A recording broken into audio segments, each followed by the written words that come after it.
할렐루야. 한 주간의 우리의 삶을 돌아보며 늘 우리 가운데 가까이 계신 예수 그리스도의 은혜와 사랑을 고백드리겠습니다. 갈릴리 바닷가에서 갈릴리 바닷가에서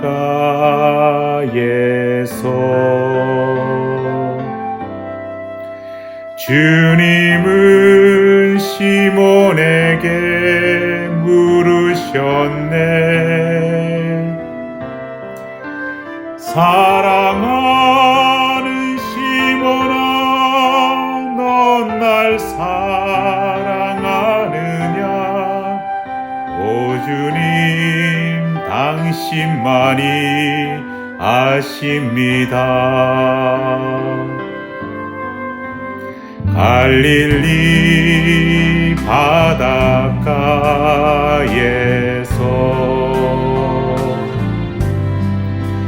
주님은 시몬에게 물으셨네. 사랑하는 시몬아, 넌 날 사랑하느냐? 당신만이 아십니다. 갈릴리 바닷가에서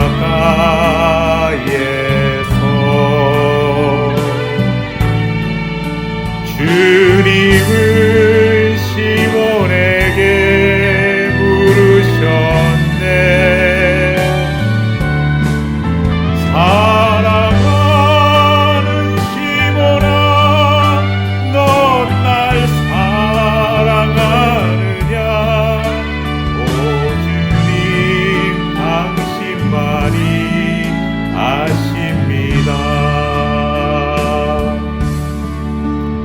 오 주님, 당신만이 아십니다.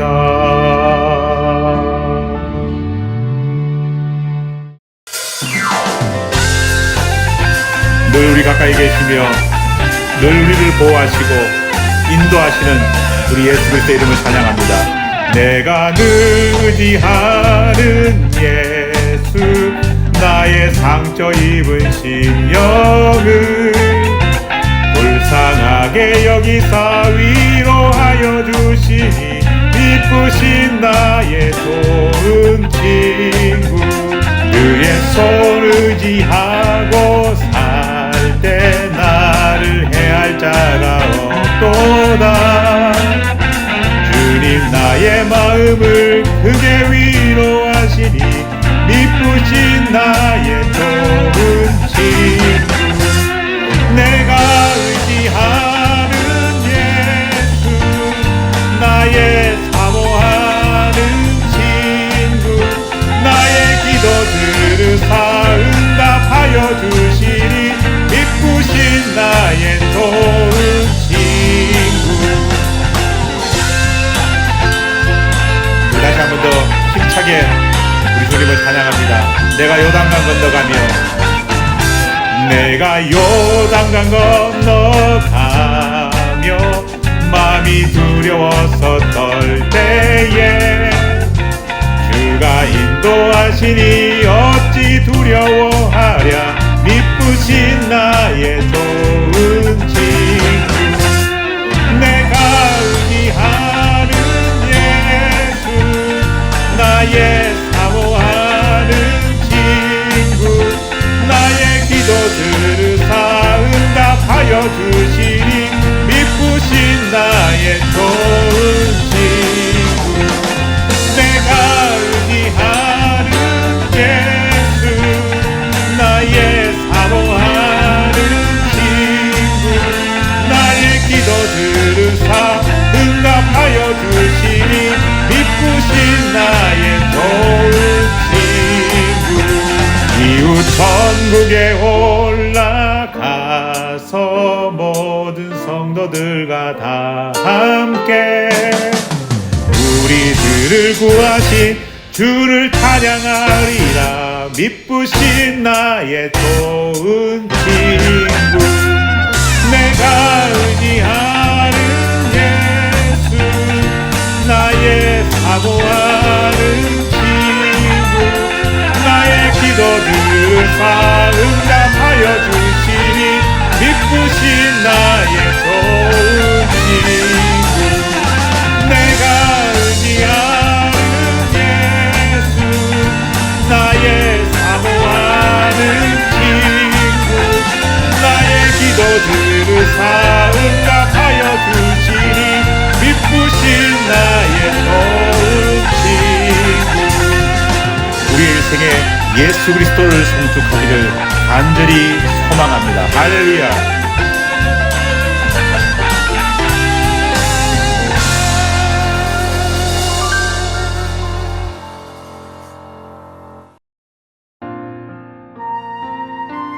우리 마지막으로 우리와 늘 함께 계시는 주님을 생각하며 우리 마음에 있는 모든 두려움을 그분 앞에 내려놓습니다.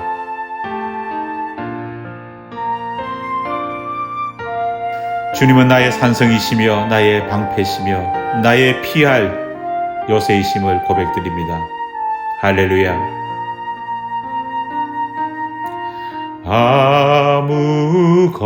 아무것도 두려워 말라. 주 나의 하나님이 지켜주시네.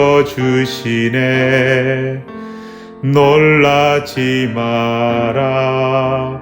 겁내지 마라. 주님 나를 지켜주시네. 다시 한 번 더.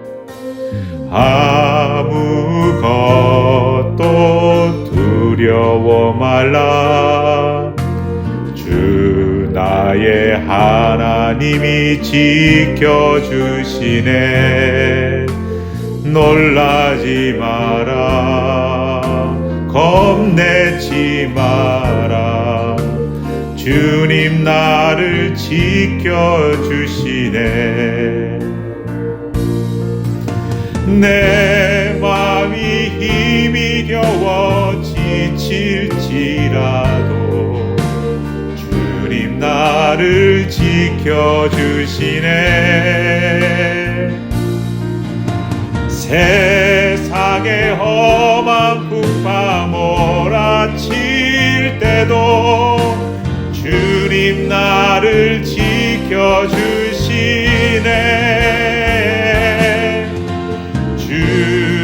주님은 나의 산성, 주님은 나의 요새, 주님은 나의 소망, 나의 힘이 되신 여호와. 다시 한 번 더 간절하게. 아무것도 두려워 말라. 주 나의 하나님이 지켜주시네. 놀라지 마라. 겁내지 마라. 주님 나를 지켜주시네. 내 맘이 힘에 겨워 지칠지라도 주님 나를 지켜주시네. 세상의 험한 풍파 몰아칠 때도 주님 나를 지켜주시네.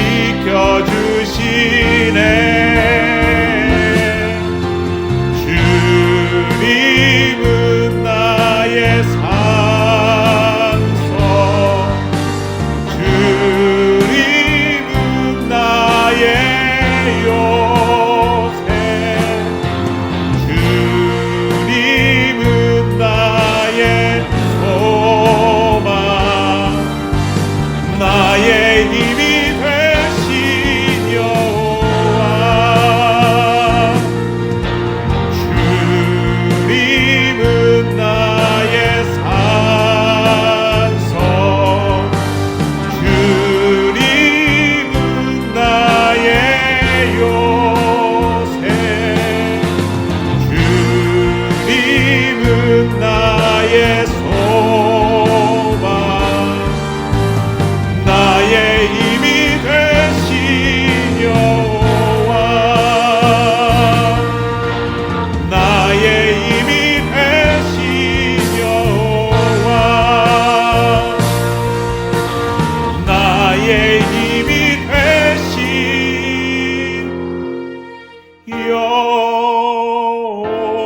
오늘 우리에게 주시는 하나님 말씀 구약 성경 전도서 5장 19절에서 20절까지 말씀입니다. 전도서 5장 19절에서 20절까지 말씀, 주신 하나님 말씀 제가 봉독해 올리겠습니다.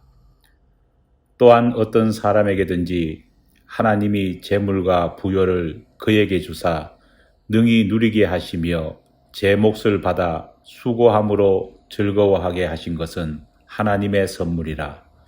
그는 자기의 생명의 날을 깊이 생각하지 아니하리니 이는 하나님이 그의 마음에 기뻐하는 것으로 응답하심이니라. 아멘.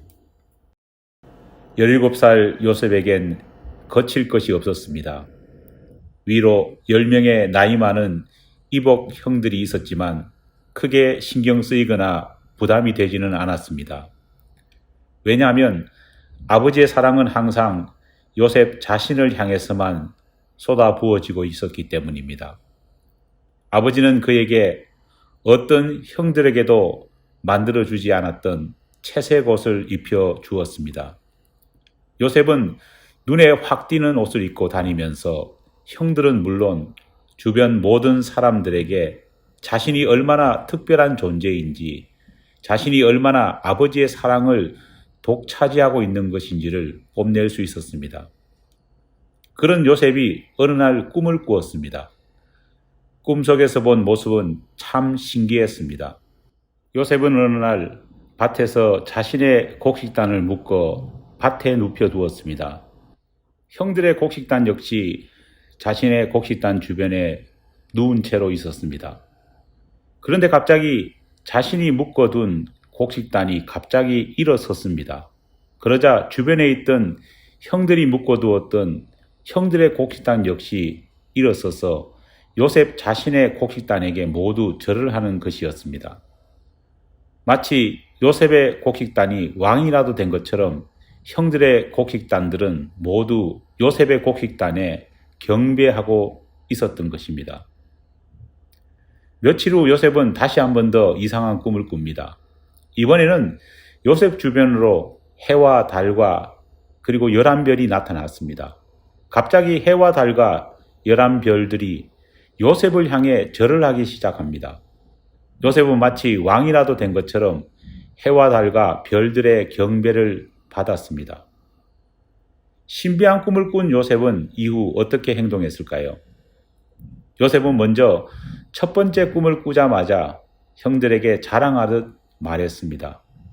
심지어 요셉은 두 번째 꿈을 꾼 뒤에는 형들은 물론 아버지 야곱에게까지 자랑 삼듯 말을 했습니다. 자신이 꾼 꿈에 대해 말하는 요셉의 태도가 얼마나 당돌하고 무례했던지 요셉의 이야기를 듣고 있던 형들은 물론이거니와 아버지 야곱까지 요셉에게 화를 내며 그를 꾸짖었습니다. 창세기 37장 10절 말씀입니다. 그가 그의 꿈을 아버지와 형들에게 말하며 아버지가 그를 꾸짖어 그에게 이르되 내가 꾼 꿈이 무엇이냐? 나와 내 어머니와 내 형들이 참으로 가서 땅에 엎드려 내게 절하겠느냐? 요셉이 꾼 꿈은 분명 하나님께서 요셉에게 내려주신 메시지였습니다. 하나님께서는 꿈을 통해 요셉에게 또 요셉의 가족들에게 어떤 말씀을 하시려 하셨습니다. 하지만 안타깝게도 요셉은 꿈을 통해 그에게 내려주시는 하나님의 메시지에 집중하지 못했습니다. 다시 말해 요셉은 꿈을 통해 말씀하시기를 원하시는 하나님의 뜻을 파악하고 집중하려 하기보다는 하나님이 내려주시는 메시지와 뜻에는 전혀 관심이 없고 오직 자기 자신을 높이는데 그 꿈을 이용하려고만 했습니다. 과연 꿈을 꾼 요셉의 관심은 어디 있었을까요? 요셉의 관심은 오직 그 신비한 꿈에 의해 그가 얻게 될 풍요와 힘과 권세에만 집중되어 있었습니다. 요셉은 그 꿈에 담긴 그와 그의 가족들을 향해 주시는 하나님의 메시지를 읽으려 하기보다는 그에게 절하며 경배했던 곡식단이 누구의 곡식단이었는지, 해와 달과 11별이 과연 누구를 의미하는지에 대해서만 관심을 가지고 있었던 것입니다. 그리고 그가 내린 결론은 자신은 지금까지 그래왔던 것처럼 남들과 다른 특별한 존재이며 앞으로도 형들은 물론 부모님마저도 자신을 함부로 대하지 못할 그런 존재가 될 것이며 그런 힘과 권세와 풍요를 가진 사람이 될 것이라는 자신감에 부풀어 있었습니다. 하나님께서는 요셉에게 꿈을 통해 요셉과 그의 가족들이 하나님의 꿈을 가슴 속에 품게 하려 하셨지만 안타깝게도 꿈을 꾼 요셉은 하나님의 꿈이 아닌 자기의 개인의 꿈, 욕심과 욕망으로 가득 찬 세속적인 꿈을 꾸었고 요셉의 이야기를 전해들은 요셉의 가족들 역시 하나님의 꿈이 아닌 무례한 동생과 막내 아들의 오만방자한 꿈을 어떻게 부수어 버릴지에만 관심을 가지고 있었던 겁니다. 이후 요셉에게 벌어진 이야기를 여기서 다시 언급하지는 않겠습니다. 하지만 우리 모두가 다시 생각해 봐야 할 중요한 사항들이 이후 요셉의 삶 속에 숨겨져 있습니다.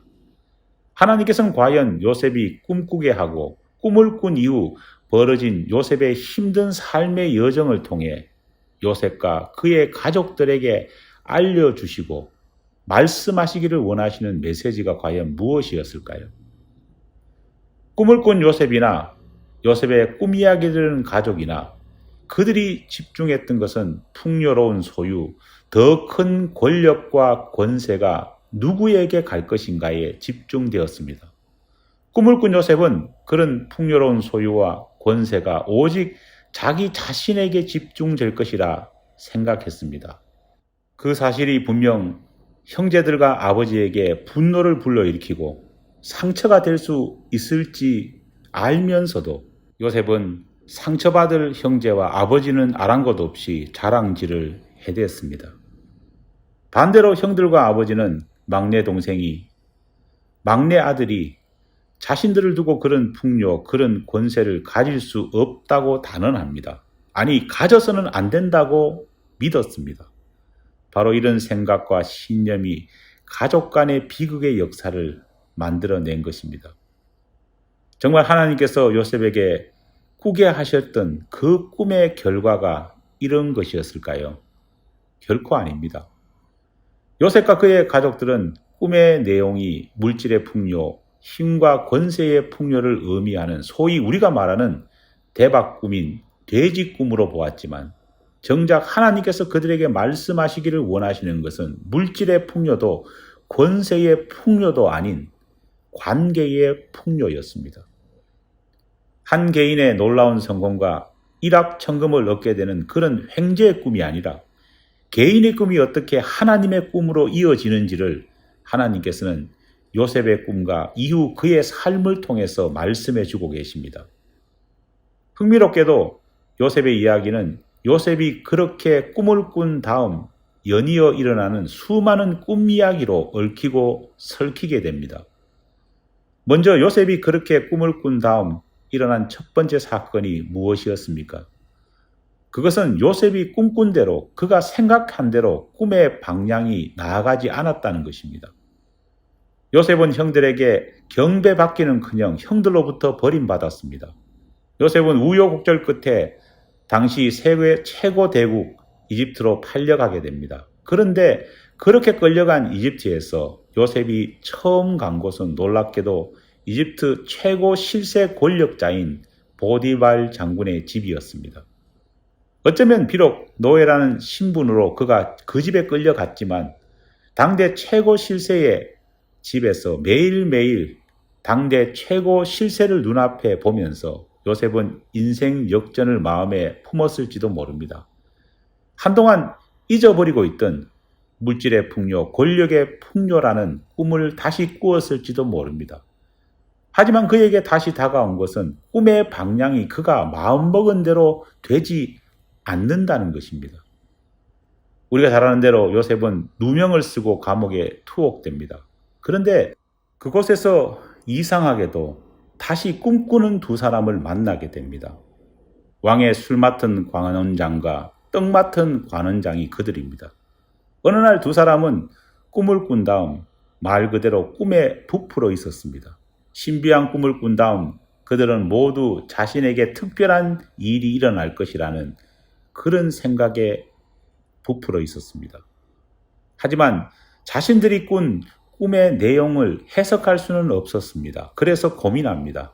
그들은 요셉에게 자신들이 꾼 꿈을 말했고 그것을 해석해 달라고 부탁합니다. 꿈꾸는 자 요셉이 이제 자신처럼 신비한 꿈을 꾼 다른 두 사람의 꿈을 해석하는 사람이 된 것입니다. 신비한 꿈을 꾼 술 맡은 관원장도 떡 맡은 관원장도 모두 요셉에게 그들의 꾼 꿈을 이야기하면서 품었던 생각이 어떤 것이었을까요? 그들은 모두 한결같이 다시 풍요로운 소유, 권세를 회복하는 것이 아니었을까요? 다시 왕의 부름을 받고 왕의 총애를 얻는 것, 그것을 꿈꾸었을 것입니다. 그래서 그들은 자신이 꾼 꿈도 그렇게 해석되기를 원했습니다. 하지만 현실은 그들이 품은 생각과 그들이 가진 꿈과는 전혀 다른 방향으로 흘러갔습니다. 술 맡은 관원장은 다행히 그가 생각한 대로 감옥에서 나와 다시 복직될 수 있었습니다. 하지만 떡 맡은 관원장은 그가 품었던 꿈과는 정반대로 복직되기는커녕 오히려 그의 목숨이 날아갔습니다. 요셉은 하나님의 능력에 힘입어 정확히 그들의 꿈을 해석해 줍니다. 하나님께서는 요셉에게 왜 이런 일을 할 수 있게 능력을 허락하셨던 것일까요? 요셉은 두 사람의 꿈을 해석해 주면서도 여전히 세상적인 풍요로운 환경으로의 회복을 꿈꾸는 그의 꿈을 버리지 않았습니다. 하지만 하나님의 생각은 달랐습니다. 하나님께서는 요셉이 세상적인 풍요와 권세를 회복하고 얻는 그런 꿈을 가슴에 품기보다는 하나님이 그에게 말씀하시는 더 큰 꿈을 깨닫고 이해하기를 원하셨던 것입니다. 마지막으로 또 하나의 꿈이 나옵니다. 그것은 바로 이집트 왕 바로가 꾼 꿈입니다. 바로 왕 역시 신비한 꿈을 꿉니다. 그 역시 그가 꾼 꿈을 해석하고 싶었습니다. 그가 겉으로 꾼 꿈의 해석을 갈망했던 것은 그 꿈 속에서 자신이 품었던 야망이 실현될 것이라는 메시지가 그 꿈에 담겨 있고 그 꿈의 해석을 통해 그것이 이루어질 것이라는 것을 듣고 싶었기 때문입니다. 요셉은 바로왕의 꿈을 해석해 줍니다. 그리고 그 덕분에 애굽의 총리까지 오르게 됩니다. 하지만 중요한 것은 바로왕이 꾼 꿈도 마치 꿈을 이룬 것처럼 보이는 총리가 된 요셉의 모습도 결코 아닙니다. 그들이 품었던 꿈의 모습은 결국은 현실 속에서 그대로 진행되지 않았기 때문입니다. 요셉의 꿈 이야기 그리고 요셉의 이야기 속에 나오는 사람들의 꿈 이야기를 통해서 하나님은 말씀하십니다. 먼저 하나님께서는 우리에게 주시는 모든 것들은 인간이 품은 욕망과 같은 꿈을 이루게 하기 위해서 주시는 것이 아니라 하나님 자신의 꿈을 이루시기 위한 것임을 분명히 알려주십니다. 우리는 이 사실을 착각해서는 안 됩니다. 요셉의 이야기가 주는 분명한 메시지가 무엇입니까? 인간은 자신이 품은 꿈을 이루기 위해서 움직이지만 결국 그 꿈의 방향은 하나님이 주관하신다는 것입니다. 인간이 품은 꿈이 아무리 허황돼 보인다고 할지라도 그것이 하나님의 꿈과 연결되어 있다면 그 꿈은 아무리 불가능해 보여도 이루어진다는 사실입니다. 요셉의 인생은 이 진리를 분명히 보여줍니다. 요셉의 이야기는 맨 처음 요셉이라는 부모의 편애 속에 기고만장하게 자란 한 10대 소년이 꾼 꿈 이야기로 시작됩니다. 소년은 자신의 꾼 꿈을 통해 자기 욕망을 이루려 합니다. 하지만 하나님께서는 소년을 그렇게 되도록 내버려 두지 않았습니다. 요셉의 마지막 이야기는 또 다른 꿈 이야기와 그 꿈이 실현되는 과정으로 끝마칩니다. 하지만 이때 꿈은 한 인간이 이루고 싶은 욕망으로서의 꿈이 아니라 한 인간이 하나님께서 펼치신 하나님의 꿈이 무엇이었는지를 깨닫고 순종하는 것으로 마감됩니다. 창세기 50장 25절을 보면 구약의 첫 번째 책인 창세기가 요셉이라고 하는 한 인간의 생애 마감과 함께 마무리되는 것을 볼 수 있습니다. 그런데 요셉은 자신의 죽음을 직감하자 또 다른 꿈을 꿉니다. 꿈으로 시작한 요셉이 꿈으로 그의 삶을 마감하는 것입니다. 그가 마지막으로 품은 꿈은 어떤 것이었을까요? 요셉이 또 이스라엘 자손에게 맹세시켜 이르기를 하나님이 반드시 당신들을 돌보시리니 당신들은 여기서 내 해골을 메고 올라가겠다 하라 하였더라. 요셉은 그의 자손들에게 자신이 지금 품은 꿈을 이룰 수 있도록 돕겠다는 맹세를 하게 합니다. 그것은 언젠가 하나님께서 이곳 이집트 땅을 떠나게 하실 때 이스라엘 백성들이 반드시 자신의 뼈, 자신의 해골을 가지고 나가겠다는 약속을 하라는 것입니다. 많은 뼈들이 있지만 유독 요셉은 자신의 머리뼈인 해골을 가져가라 부탁합니다. 여기에는 중요한 의미가 있습니다. 몸이 아니라 요셉 자신의 정신과 신앙을 가지고 나아가라는 그런 의미입니다. 육신이 아니라 요셉 자신이 품었던 꿈을 가지고 가라는 것입니다. 하지만 더 중요한 것은 요셉은 이 유언을 하면서 자신의 꿈이 아닌 하나님께서 자신은 물론 자기 백성 이스라엘에게 주실 하나님의 꿈을 먼저 생각하라 말하고 있는 것입니다. 두 번째로 요셉의 꿈 이야기는 우리가 흔히 생각하는 것처럼 소유가 늘어나는 그런 꿈이 아니라 관계가 늘어나고 깊어지는 그런 꿈을 꿀 것을 말하고 있습니다. 창세기에 기록된 요셉의 이야기가 말하는 중요한 포인트가 무엇입니까? 요셉의 소유가 늘어나고 요셉의 권세가 높아지는 것이 아닙니다. 그렇게 요셉 이야기를 이해한다면 성경이 말하는 하나님의 뜻을 완전히 잘못 곡해하는 것입니다. 진짜 요셉 이야기의 핵심은 소유와 권세가 늘어나는 것이 아니라 관계와 사랑이 늘어나는 것입니다. 하나님께서는 요셉에게 삶 속에서 수많은 사람들을 만나게 하십니다. 그리고 그들과 관계를 맺게 하십니다. 그들과의 관계 속에서 때론 갈등이 생깁니다. 때로는 그것이 걷잡을 수 없을 만큼 커지기도 합니다. 하지만 결국에는 그 모든 갈등을 사랑으로 해결하게 하십니다. 게다가 그런 치유를 통해 더 넓고 깊은 인간과의 관계의 길로 나아가게 하십니다. 요셉이 형들과의 관계 속에서 일어났던 갈등이 우리는 어떻게 하나님의 은혜로 해결되는지를 봅니다.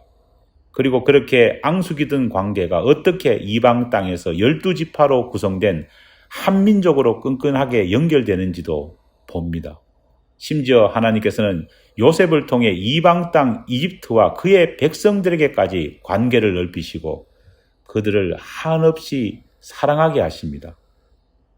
이집트 왕 바로의 꿈을 통해 하나님께서는 요셉을 들어쓰셨고 그를 통해 이집트 사람들이 굶주림으로부터 살아날 수 있도록 은혜를 베푸셨습니다. 아버지 야곱과 요셉의 장례식 기록을 보면 이집트 사람들이 요셉과 이스라엘 사람들을 얼마나 사랑했는지를 볼 수 있습니다. 하나님이 요셉과 우리에게 주시는 꿈과 비전이 바로 이것입니다. 하나님께서 우리에게 주시는 꿈은 단순히 한 개인이 부귀영화를 얻어 높아지는 그런 꿈이 아닙니다. 관계와 공동체 그리고 서로 사랑함을 통해 하나님의 말씀을 이루는 그런 꿈입니다. 그런 꿈이 되어야 합니다. 바로 그것이 하나님의 꿈을 이루는 것입니다. 사랑하는 여러분, 하나님께서 우리에게 꿈을 꾸게 하시고 꿈을 가지게 하시는 이유가 무엇일까요? 하나님께서 내게 물질을 주시고 권세를 주시는 이유가 무엇일까요? 하나님의 관심은 우리가 얼마나 재물을 많이 가지는지, 그 재물을 어디에 어떻게 사용하는지가 아닙니다. 하나님의 관심은 하나님과 우리 사이의 관계에 있습니다. 하나님의 관심은 우리가 하나님께서 독생 성자 아들을 보내시면서까지 희생하시며 사랑하신 이 세상 사람들과 어떤 관계를 맺을 것이냐에 있습니다. 그렇기 때문에 우리는 남을 해하거나 다른 사람의 불행이나 손해를 통해 내 것을 더 취하려는 식의 재물을 모아서는 안 됩니다. 그런 꿈을 꿔서는 안 됩니다. 사람들끼리의 관계를 해치는 것을 기반으로 해 내 소유와 권력을 누려서도 안 됩니다. 그런 식으로 모은 소유와 권세는 아무리 하나님을 위해 사용한다 해도 하나님이 기쁘게 받으시지 않습니다. 오늘 본문 말씀인 전도서 5장 19절로 20절 말씀을 함께 읽으면서 우리를 향한 하나님의 꿈을 마지막으로 정리하려 합니다. 또한 어떤 사람에게든지 하나님이 재물과 부요를 그에게 주사 능히 누리게 하시며 제 몫을 받아 수고함으로 즐거워하게 하신 것은 하나님의 선물이라. 그는 자기의 생명에 나를 깊이 생각하지 아니하리니 이는 하나님이 그의 마음에 기뻐하는 것으로 응답하심이라. 아멘. 기도하겠습니다. 은혜의 하나님, 감사합니다. 많은 사람들이 가슴 속에 꿈을 가지고 살아가고 있습니다. 하지만 안타깝게도 그 꿈이 죄악으로 변질되고 왜곡된 경우가 많습니다. 인간의 욕망과 인간의 욕심에 의해 만들어진 꿈이 아니라 하나님이 우리에게 원하시는 하나님의 꿈을 함께 품을 수 있는 우리 모든 크리스찬들이 될 수 있도록 도와주시옵소서. 소유와 권력을 누리려는 꿈이 아니라 하나님과의 보다 깊은 관계, 예수 그리스도를 보내시면서 그렇게까지 사랑하셨던 세상을 향한 사랑과 믿음 안에서의 깊은 동정의 마음을 우리 모두가 품을 수 있도록 도와주시옵소서. 예수님 이름으로 기도드립니다. 아멘. 이 시간 함께 합심해서 중보 기도 드리겠습니다. 먼저 우리 교우들을 위한 중보 기도를 함께 하겠습니다. 받은 말씀을 깊이 생각하며 그 말씀이 우리의 신앙의 불이, 신앙의 정답이 될 수 있게 하나님께 기도하겠습니다. 두 번째로 우리 교회 학교를 위해서 기도하겠습니다. 아동부의 벨라, 보경이, 이엠의 하림이, 하연이, 대웅이, 예진이, 성태기를 위해 기도하고 이엠을 이끌고 있는 우리 김종훈 형제를 위해서 기도하겠습니다. 기도가 필요한 교우들을 위해서 함께 중보하겠습니다. 수술을 마치시고 재활하고 있는 우리 김명재 장로님을 위해 기도하고 또 김명재 장로님을 또 돕고 있는 우리 어건 장로님의 건강과 신원의 강건함을 위해서 함께 기도하겠습니다. 연정자 집사님의 장애가 하루속히 회복될 수 있게 해달라고 우리 기도하겠습니다. 김민수 집사 아들 또 우리 저스틴 형제 우간다에서 선교 훈련을 하고 있는데 하나님의 은혜가 더하고 또 풍토병에서 벗어날 수 있게 해달라고 우리 함께 기도하겠습니다. 한국에 있는 우리 교우들을 위해서 같이 기도하겠습니다. 명주시 집사님, 최혁 장은진 집사, 그리고 성우와 민우를 위해서 우리 함께 기도하겠습니다. 교우들의 사업과 사업체를 생각하며 기도하겠습니다. 코로나로 인해서 많은 어려움을 겪고 있습니다. 하지만 사렙다 가부에게 임하신 하나님의 은혜가 힘들고 어려운 상황 속에서도 우리 교우들의 사업과 사업체 가운데 임하게 해달라고 우리 함께 기도하겠습니다. 다 함께 기도하겠습니다.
두 번째로 교회를 위해 중보기도 하겠습니다.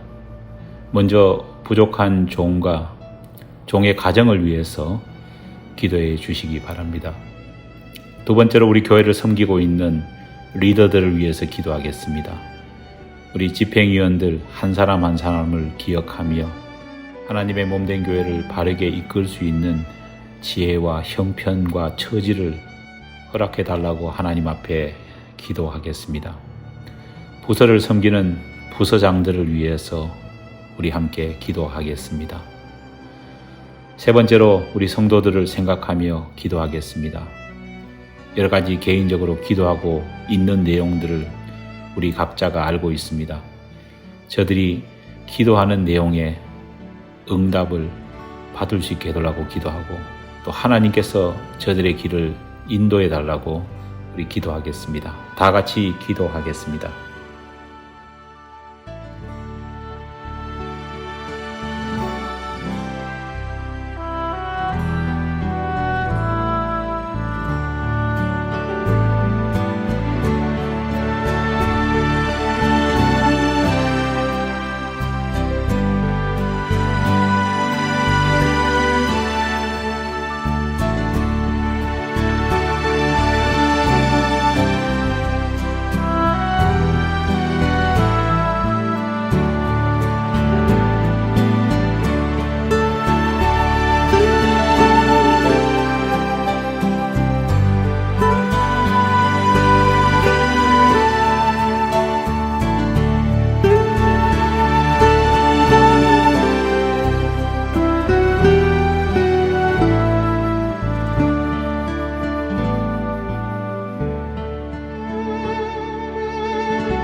마지막으로 이웃과 선교지를 위해 중보 기도하겠습니다. 니카라과와 에베네셀 교회를 위해서 기도하고 또 협력하고 있는 이동홍 선교사님 네 분의 건강과 또 안전을 위해서 기도하겠습니다. 이호성 목사님과 또 함께하고 있는 히스패닉 사역을 위해서 기도합니다. 특별히 우리 이호성 목사님의 건강의 회복을 위해서 계속 기도하겠습니다. 세 번째로 미국과 한국 교회를 생각하며 기도하겠습니다. 잃어버린 영적인 권위를 회복하게 해달라고 기도하고 또 미국과 한국 교회가 갱신의 역사, 개혁의 역사, 변화의 역사 속에 나아갈 수 있게 해달라고 기도하겠습니다.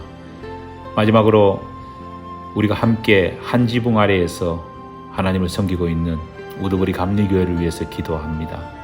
교우들의 건강과 안위를 위해서 기도하고 특별히 교회를 섬기는 이원태 목사님, 사모님의 건강 회복을 위해서 같이 기도하겠습니다. 다 같이 기도하겠습니다.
교회 소식 알려드리겠습니다.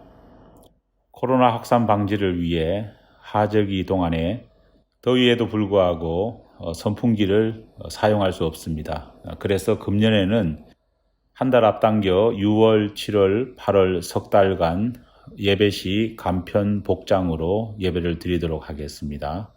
여러분 유념해 주시기 바랍니다. 그러면 모두 일어나셔서 파송 찬송 부르시겠습니다.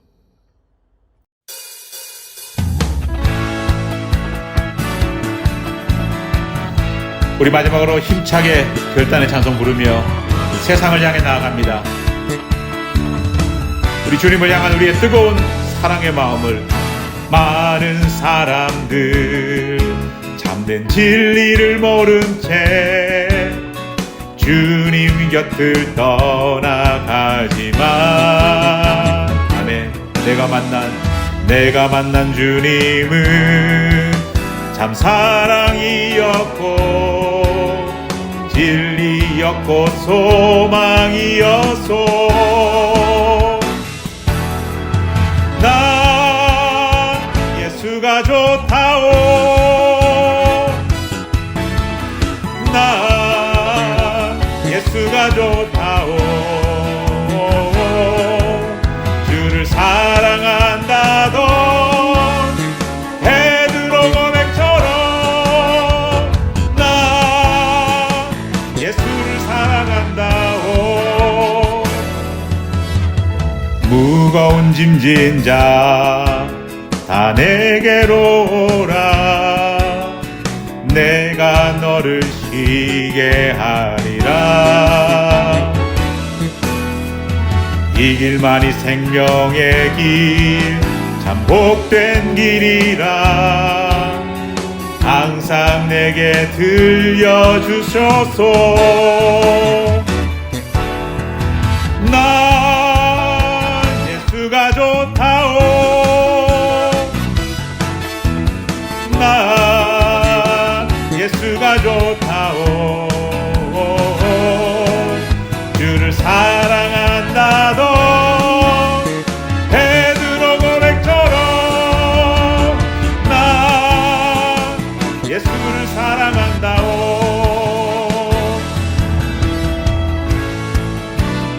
우리 주님을 향한 크신 사랑을 생각하며 주님이 주시는 은혜를 생각하며 우리 마지막으로 다시 한 번 더 힘차게 찬양드립니다.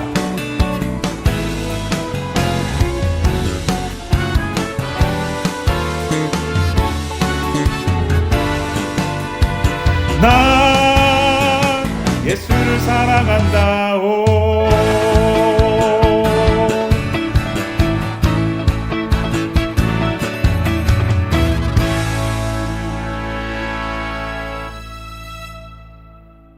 지금은 우리 주 예수 그리스도의 은혜와 하나님 아버지의 사랑하심과 성령의 교통하심의 역사하심의 은총이 인간의 욕망에 기초된 꿈이 아니라 하나님이 주시는 풍성한 관계와 사랑의 꿈을 꾸기를 원하는 우리 모든 교우들 위해 하나님의 은혜가 늘 함께하옵기를 간절히 축원하옵나이다.